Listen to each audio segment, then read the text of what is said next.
Okay, good evening, everybody, and thank you for joining us as we are studying Pirkei Avot. And here we go, everybody. Let us quickly share the screen. We are studying today Pirkei Avot, chapter 4, continuing along in Mishnah, depending on the version you're using, either 12 or 10.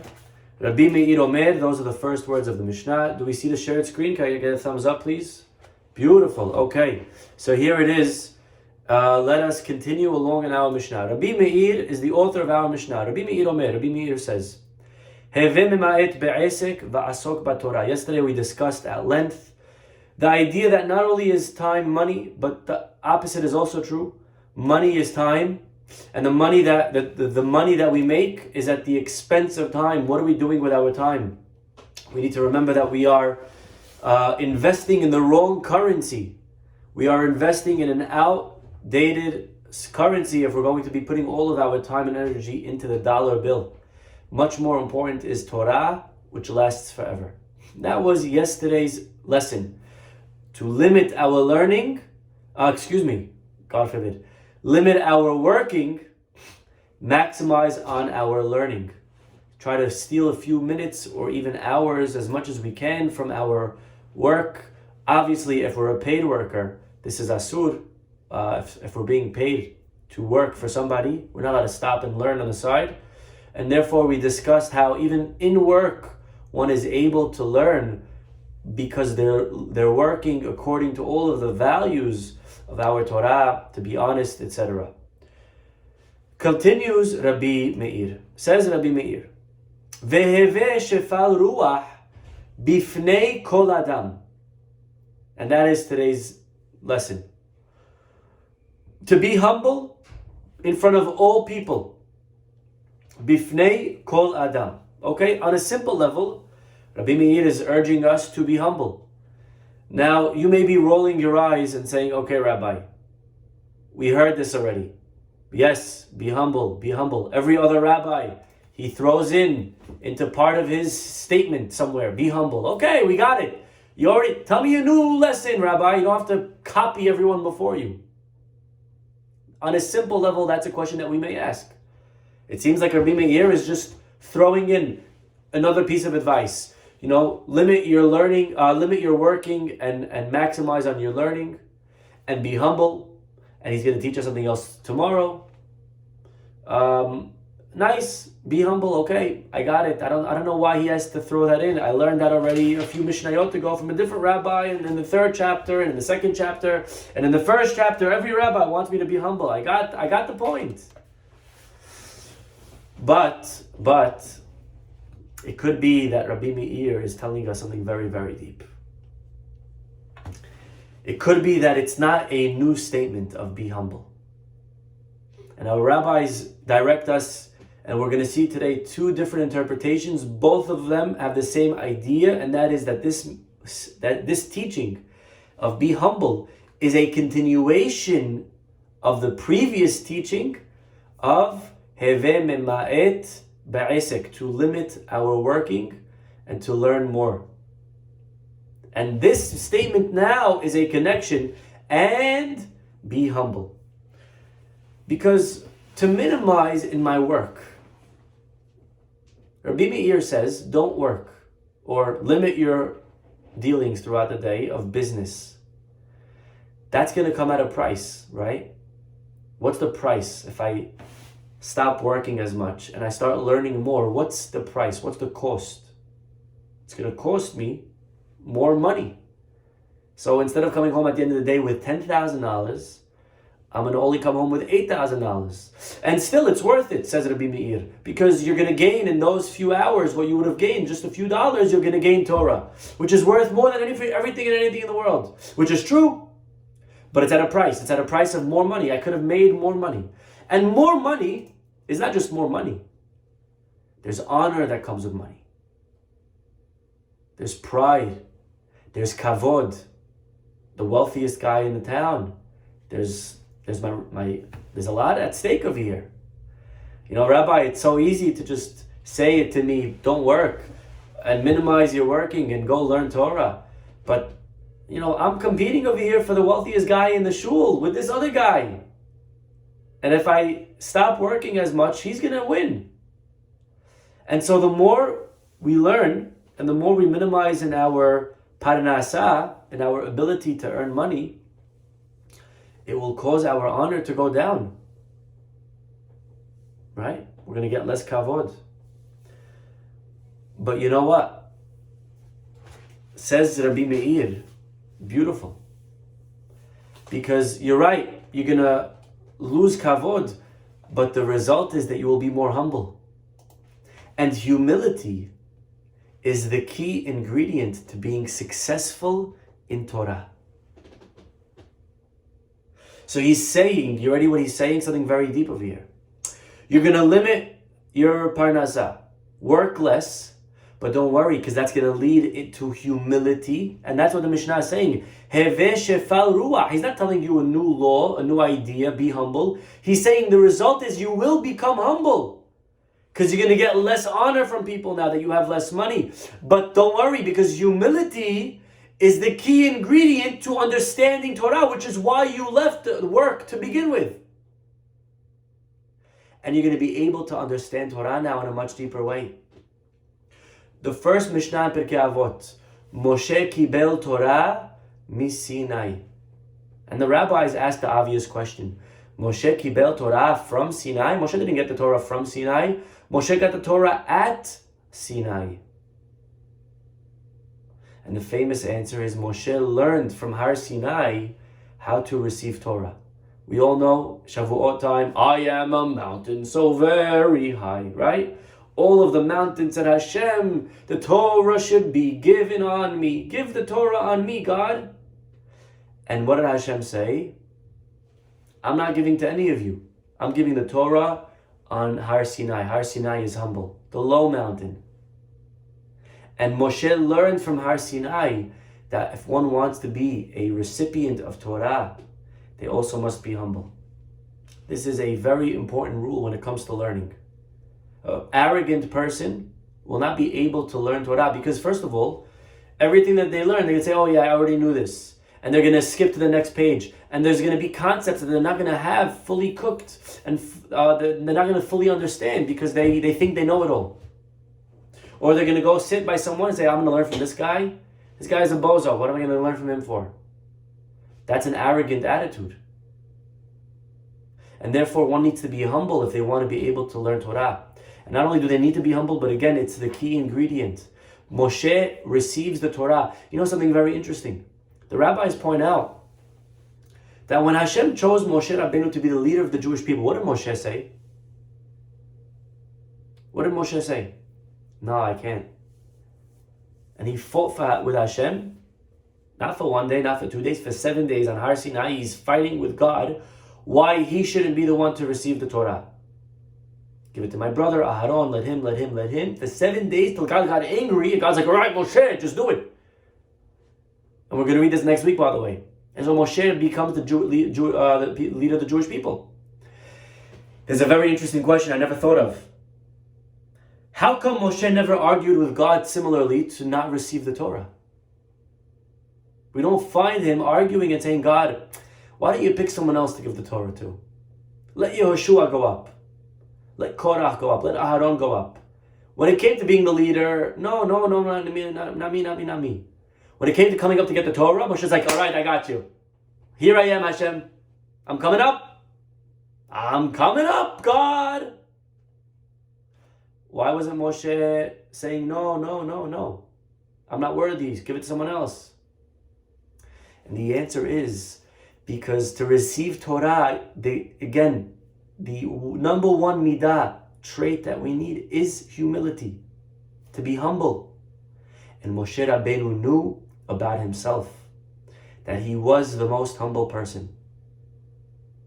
And there is nobody that's more ra'ui, more worthy to receive the Torah on behalf of Klal Yisrael than Moshe himself. Now, you may be wondering and saying, well, Rabbi, that's a contradiction. Because the one character trait that you cannot have while admitting that you have it is humility. Because the second you admit that you're humble, ipso facto, you're not humble. The second you say, I am humble, you just ruined your humbleness. That is arrogance, to say I'm humble. It's not true. We don't understand what humility is. To be anav is not to be a liar. Right? I could be anav and know I'm anav and still be anav.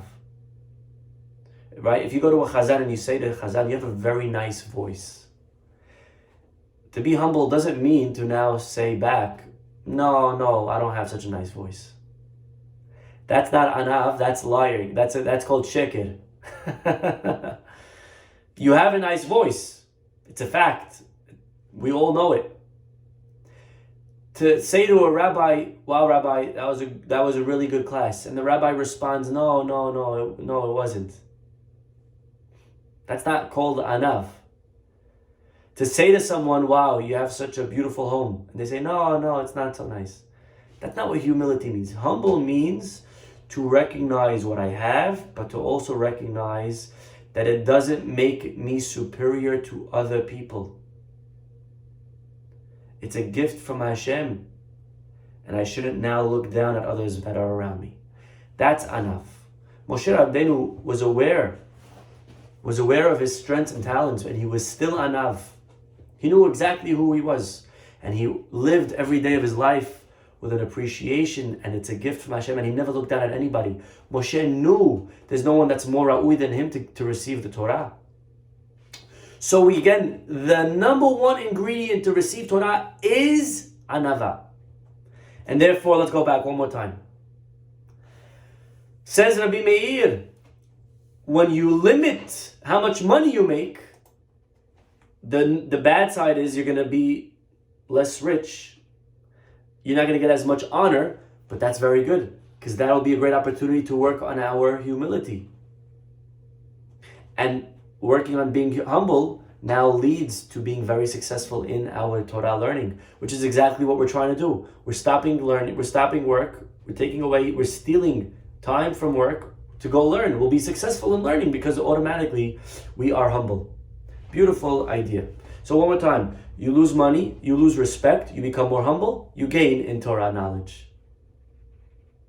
That's how he reads this. Beautiful. There is a, how does one become humble? How does one become anything? How does one work on any midah? The way to work on our midot is, again, the famous rule. Fake it till you make it. Right? Act the way a humble person would act. A guy once came to Rav Moshe Feinstein, and Rav Moshe Feinstein, Gadol Hador, stuck out his hand to say hello. The guy saw a guy with a beard and a hat and a yeshivish robe. So he pulled out $10 and he gave it to Rav Moshe Feinstein. He thought he was a schlepper. He thought he was asking for tzedakah. Now, if it was me, what? You know who I am? Assistant rabbi in the Safra Shul. Rav Moshe Feinstein. Times that by 1,000 and Gadol Hador. You know what he did? He took the money, he looked at it, he put it in his back pocket, he shook the man's hand and said thank you. He went to shul, he put it in the tzedakah box. That is a great way of working on being humble. When someone belittles us, we bow our head and we walk away. When someone hurts our feelings, we move on. That is an unbelievable way of working on our midah of anivut. The Maaseh Avot, and also, I mean, we've quoted this already, but we'll quote it again. One more time from the Igeret HaRamban. That's very worthwhile to read every day or at least once a week. The Ramban writes to his son that Titnaheg Tamid, always be careful to speak benahat, to speak in a calm tone, never loud, never yelling.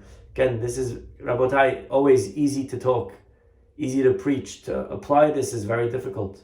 But everything that we do should be benahat, Everyone, L'chol Adam. Again, echoing our Mishnah right here. Heveh shefal ruach bifnei kol Adam. To always speak to everyone. Who's everyone? Not only the rich guy in the shul, not only the cool guy in the class, the loser, the poor guy, the one that no one respects. To him, well, I should also eat it from him. It's not enough that I eat it from my wife and my boss. I should eat it from this guy. Exactly. That's how we work on being humble. And he says this will save us from kaas, and this will keep a person to be midat ha'anava. Okay? The trait of humility. That is one way of understanding the Mishnah of the cause and effect. Less money means less respect, means more humility, means better Torah. We got it? Beautiful. The Maaseh Avot says the exact opposite. Again, it's all connected. But he says, look at how the Maaseh Avot reads the Mishnah. Rabbi Meir Omer, Heveh mema'et be'esek. We should limit our esek. Limit the amount of time that we do business. Keep business to a minimum. Ve'asok b'Torah, and we should learn Torah to a maximum. And the result will be Veheveh shefal ruach bifnei kol adam. Meaning not that humility will lead to better Torah. The opposite. Torah leads to humility. The more you learn, the more humble a person becomes. And you see this a lot of times. A big shot comes, he sits down and learns Torah. A few months later, you see the guy so respectful, so humble. What happened? Torah makes a person humble. You know why? The more you learn, the more we realize how amazingly brilliant HaKadosh Baruch Hu is. The more we realize how much depth there is and how little I know. Rabbi Salanta one time was in the street and he was staring up at the street light, middle of the night, staring at the lamp. The student walked over, he said, Rabbi, what are you doing? Listen to how a Gadol thinks. Rabbi Salanta said, you ever noticed when you're very far from the street lamp, your shadow is very, very big, very long. The closer you move to the lamp, the smaller your shadow becomes till you're right under it and then you have no shadow. The Torah is compared to or. The Torah is light. When a person's far from the Torah, when a person's far from the light, they think they're very, very big. They think they're so smart. They think they're huge. Their shadow is very big. Large. I'm a smart guy. I know everything. The guy sits down. He opens up a Mishnah. He says, oh wow, that's pretty smart. I never thought about that. He learns Pirkei Avot. He sees how much wisdom was already from 2,000 years ago. How the rabbis, without all the technology, knew more than the biggest scientists today. The guy, so all of a sudden, the more he learns, the more he realizes, wow, look how much there is to know. There's oceans over here, and I barely scratched the surface. And the closer we are to Torah, the more we are working on being able to attain humility. And so this is the cause and effect according to Rabbi Meir. Again, either that being humble leads to more Torah, or the opposite. The more I learn Torah, the more humble I become. I would just like to end off on this phrase of Heveh shefal ruach bifnei kol adam, to be humble in front of every person. Kol adam means everyone and anyone. Again, everyone and anyone. It's easy to be humble when you're sitting on top in front of the synagogue and everyone's there looking at you as a rabbi, and then someone in the shul makes fun of you. To put your head down and to not answer back, let me tell you something. It's the easiest thing. Easiest thing if you're embarrassed in front of the whole shul, to not answer back. You know, sometimes, Rabbi, the guy said that to you in front of everyone. I can't believe you didn't answer back. That's so nice of you. That's the easiest. Think about it. Everyone's looking. Of course you're not going to answer back. You're going to ruin and risk being called a big shot in front of everyone. You're going to risk your reputation. True humility is when no one's looking and you're alone with your son, your daughter, your wife, your husband, whoever it is. At work with your worker. When no one's there. And the guy says something disrespectful to you. That's working on humility. That's anav bifnei kol adam. It doesn't say bifnei Rav Moshe Feinstein or bifnei your rabbi or your friends. It says bifnei kol adam, everyone. The Steipler Gaon, when he was older, he wasn't able to go to as many occasions. One time, the kid invited him to his bar mitzvah. He gave him the invitation out of respect. The kid in his wildest dreams never thought the rabbi's going to accept the invitation, because the rabbi got many invitations every day to many bar mitzvahs, bris, weddings. He didn't go. He didn't have time. He's an old man and he has, he's tired, he's weak. All of a sudden, the Steipler Gaon walks into this kid's bar mitzvah. They couldn't believe it. The band couldn't believe it. They stopped the music. They started singing Yamim Al Yemei. They started singing the rabbi song, and everyone stood up for the Steipler Gaon. He goes to the middle of the circle. He's dancing with the boy for a few minutes, and then he finally bends down and whispers something in the kid's ear. The kid looks up and he smiles. Thank you, Rabbi, and he leaves. Everyone was shocked. They couldn't believe it. The Steipler rabbi came to your bar mitzvah and he whispered in your ear and he danced with you. What did he tell you? Until today, nobody knows. No, I'm kidding. And the kid says back, that would be a horrible story, right? The kid says, I'll tell you what he told me. A few years ago, I was praying with the Steipler one morning, and I had this very big book opened, and I was learning from the book during Chazarah. The Steipler walked over to me and he screamed at me. You're not allowed to learn during Chazarah of the Chazan. You have to listen to every word. You can't learn. Close the book. I was so embarrassed. I politely showed the rabbi, Mechila, Rabbi, I don't mean to be disrespectful. I'm not learning. Look, it's a big Sidur. I'm following along in this large Sidur. The Steipler looked down. He realized he was wrong. It was a big Sidur. He apologized to the kid several times. And of course the kid says, Rabbi, I forgive you 100%. Don't even ask again. Well, the Steipler, although he received an apology from the kid, the kid accepted his apology, the Steipler felt that because this kid was a minor, because he was a katan, his apology was unacceptable. His forgiveness was unacceptable. And he waited till the boy's bar mitzvah. He kept mental notes. And he walked over to the kid on the day of his bar mitzvah, again, coming to apologize. That's humble. That is bifnei kol adam. Can you imagine? Bar mitzvah kid, he doesn't owe him anything. There is a beautiful halacha. We know that in the pyramid of values, life is on the top. Almost nothing more important than life. You could break Shabbat for life, eat chametz for life, eat on Yom Kippur if someone's life is on the line, right? For life, anything goes, except for three things: adultery, idolatry, and murder. Idolatry, we cannot commit avodah zarah, even if it's to save our lives. Even though we know we're just doing it to save our lives, you're not allowed. If someone says, bow down or I kill you, we have to take the bullet. Avodah zarah. And it's learned from the Pasuk, Ve'afta et Hashem Elokecha v'chol levavecha. Okay. Adultery, there's a Pasuk. By the Na'ara Me'orasa, by the lady that's abused, there's a Pasuk. And murder, if someone says, kill him or I will kill you, we're not allowed to kill him. We have to take the bullet. Now, what's the rationale?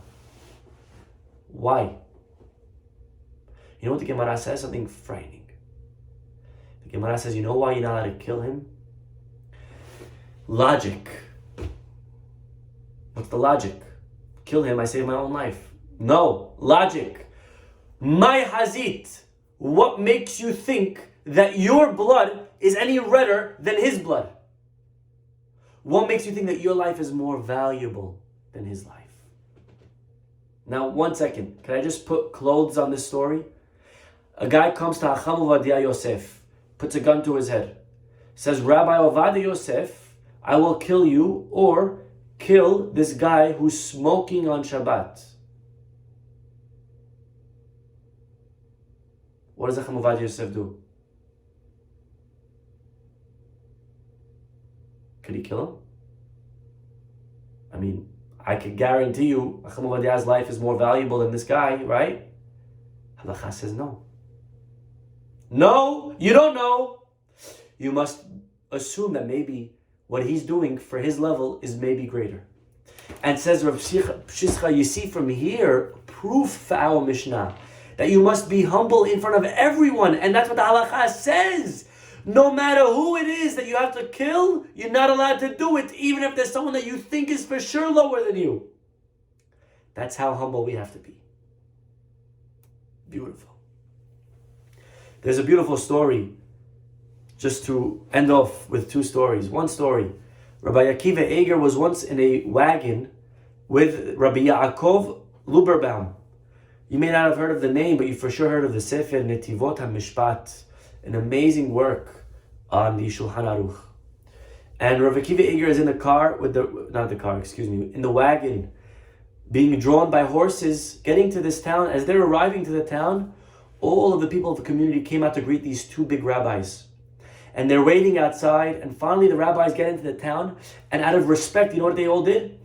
They unhitched the wagon to the horses, from the horses, and they personally acted as the horses, pulling the wagon of the 2 rabbis to show respect to the Gedolim that arrived to their town. Beautiful. Well, Rav Akiva Eger is in the wagon with the Netivot HaMishpat, Rabbi Yaakov Luberbaum, and each one obviously thought that the people were there to greet the other. That's how humble they were. So Rav Akiva Eger thinks it's for Rabbi Yaakov, Rabbi Yaakov thinks it's for him, for Rabbi Akiva Eger. And so each one, out of respect, you ready for this? Crawled secretly out of the wagon and started joining everyone to push the wagon along, to push it for the rabbi that they thought was in the wagon. And at the end it was empty, there was no one there. Because each one thought it was for the other. Rabbi Pesach Kron brings a beautiful story. There were 2 rabbis, I forget their names, 2 rabbis of a synagogue in the European cities. The custom in these European countries were, especially in this town, that on Shabbat they wore a top hat, and on a weekday they wore, or Yom Tov, they wore a different type of hat. 2 different hats. And one Chol HaMoed, the rabbis, they come, they're praying, it was like Shabbat Chol HaMoed, and it was, I guess, they didn't know what to do. Do you wear the top hat? Do you wear the other hat? And all of a sudden, the 2 rabbis are sitting, each one on one side of the Hechal, and each one couldn't see the other. One rabbi was wearing one hat, the other rabbi was wearing the other hat. And they had no idea. They didn't see each other. They're praying the whole time, and there's the big Aron, the Hechal is in between them. Finally, the Torah comes out, they stand up, and as they get up, they both see each other. They Good Yom Tov, Shabbat Shalom to each other, and they quickly notice that the other one's wearing the other hat.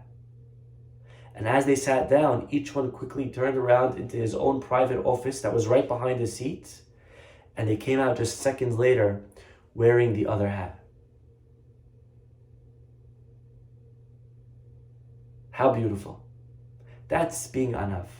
That's working on being humble. Not to insist that the other one should agree to what I'm doing. No, this is the correct hat to wear today. No, to take action, to do things. Because to be humble is not up here. To be humble begins here. It begins in our actions. And that is the Mishnah, that is the lesson today from Rabbi Meir again. May we be zocheh to attain and achieve all these levels of being humble, of anav, to be zocheh through this, to be recipients, to receive the Torah in the best form.